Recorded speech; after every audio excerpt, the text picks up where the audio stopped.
Boche gold and diamonds. Buy now, pay later. സംസ്ഥാനം ക്രിമിനലുകളുടെ താവളമായി മാറിയെന്ന് KPCC നിർവാഹക സമിതി അംഗം CV ബാലചന്ദ്രൻ.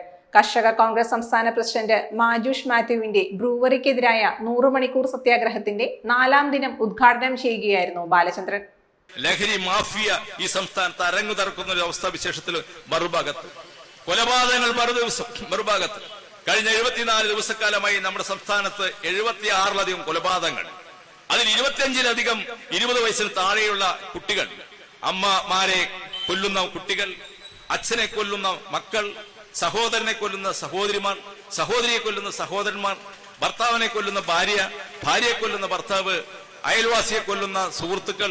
ഒരേ ദിവസം തിരുവനന്തപുരത്ത് നമുക്കറിയാം അഫാൻ എന്ന് പറയുന്ന 5 പേരുടെ ജീവൻ ഈ സംസ്ഥാനത്ത് പൊലിക്കപ്പെട്ട സാഹചര്യങ്ങൾ. നമ്മുടെ വയനാട് ജില്ലയിൽ ഉണ്ടായതുൾപ്പെടെ നിരവധി, ഞാൻ അതൊന്നും എണ്ണി പറയാൻ ആഗ്രഹിക്കുന്നത്.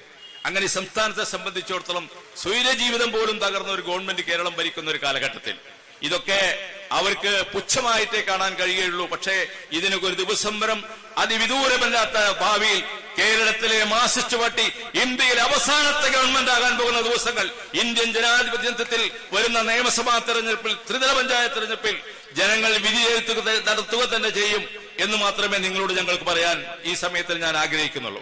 ലഹരി മാഫിയയും ക്രിമിനൽ സംഘങ്ങളും കൈയടക്കിയ സംസ്ഥാനത്ത് ഓരോ ദിവസവും ഓരോ കൊലപാതകം എന്ന നിലയ്ക്കാണ് കാര്യങ്ങൾ. യഥാർത്ഥ പ്രശ്നങ്ങളിൽ നിന്ന് ഒളിച്ചോടാനായി സർക്കാർ വേറെ പ്രശ്നങ്ങൾ സൃഷ്ടിക്കുകയാണ്. സമരത്തിന്റെ ആത്മാർത്ഥതയും ഉന്നയിക്കുന്ന വിഷയങ്ങൾ പരിഹരിക്കാനുമാണ് സർക്കാർ ശ്രമിക്കേണ്ടതെന്നും CV ബാലചന്ദ്രൻ പറഞ്ഞു. പാലക്കാട് ജില്ലയിൽ വന്ന് പ്രിയപ്പെട്ട സംസ്ഥാന പ്രസിഡന്റ് ഇങ്ങനെ ഒരു സമരം നടത്തുമ്പോൾ അത് കേവലം പരിഹാസമായി ഇതിന് കാണാതെ ഈ പ്രശ്നങ്ങൾ ഉന്നയിച്ച വിഷയങ്ങൾ ഗൗരവമുള്ളതാണ്, ജനങ്ങൾക്ക് വേണ്ടിയുള്ളതാണ്, രാഷ്ട്രീയ നേട്ടത്തിന് വേണ്ടിയുള്ള ഒരു സമരമല്ല. ഒരിക്കലും ഇന്ത്യൻ നാഷണൽ കോൺഗ്രസ് രാഷ്ട്രീയ ലാഭത്തിന് വേണ്ടിയുള്ള സമരങ്ങൾ നമ്മൾ നടത്താറില്ല. ഇവിടെ പ്രശ്നാധിഷ്ഠിതമായ പ്രശ്നങ്ങൾ ചൂണ്ടിക്കാണിച്ചുകൊണ്ട്, ജനകീയ പ്രശ്നങ്ങൾ ചൂണ്ടിക്കാണിച്ചുകൊണ്ട്, അത് കാലാകാലങ്ങളിൽ പ്രതിപക്ഷത്തിരിക്കുന്ന രാഷ്ട്രീയ പ്രസ്ഥാനം എന്ന രീതിയിൽ അത് കേന്ദ്രത്തിലായാലും സംസ്ഥാനത്തായാലും ചൂണ്ടിക്കാണിക്കുക എന്ന ഉത്തരവാദിത്വം നിർവഹിച്ചുകൊണ്ടാണ് ഇതുപോലെയുള്ള സമരങ്ങൾ ചെയ്യുന്നത്.